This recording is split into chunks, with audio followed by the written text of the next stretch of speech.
सोलापूर दौऱ्यावर आलेल्या महाराष्ट्र विधिमंडळ अंदाज समितीचे अध्यक्ष अर्जुन खोतकर यांनी रेनगर आणि कॉम्रेड गोदूताई पेरुडेकर महिला विडी कामगार वसाहतीच्या प्रलंबित प्रश्नांवर सकारात्मक भूमिका घेतली आहे।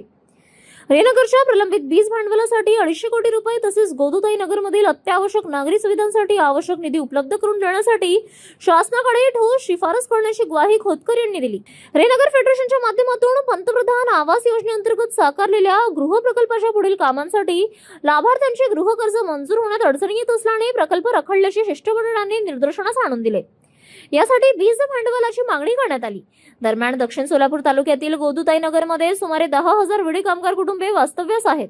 मात्र मलनिसारण, सांडपाणी व घनकचरा व्यवस्थापन, अंतर्गत रस्ते, स्मशानभूमी आणि विमा, ESI दवाखान्यांसारख्या सुविधा अद्याप प्रलंबित आहेत। सुमारे 200 कोटी रुपयांच्या मलनिसारण व कचरा व्यवस्थापन प्रकल्पाला तातडीने मंजुरी देण्याची मागणी करण्यात आली। खोतकर यांनी मुख्यमंत्री आणि उपमुख्यमंत्र्यांसोबत संयुक्त बैठक घेण्यासाठी पुढाकार घेण्याचे आश्वासन दिले।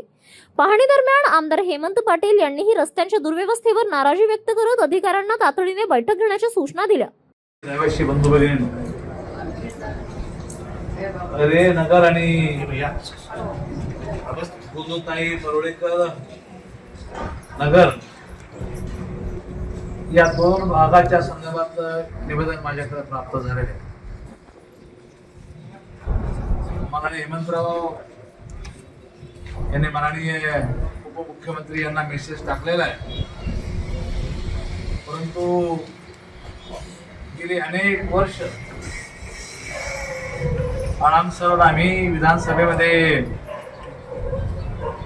एकमेकाचे साथीदार या ठिकाणी राहिलेलो आहे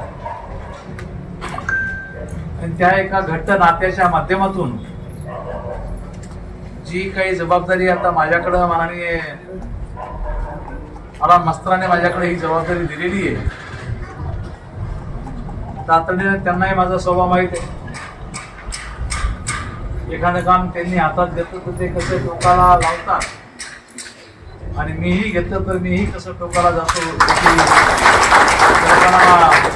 आमची एकमेकाला आहे। कॉम्रेड नरसय्या आडम यांच्या नेतृत्वाखालील शिष्टमंडळाने विविध मागण्यांचे निवेदन खोतकर यांना सादर केले।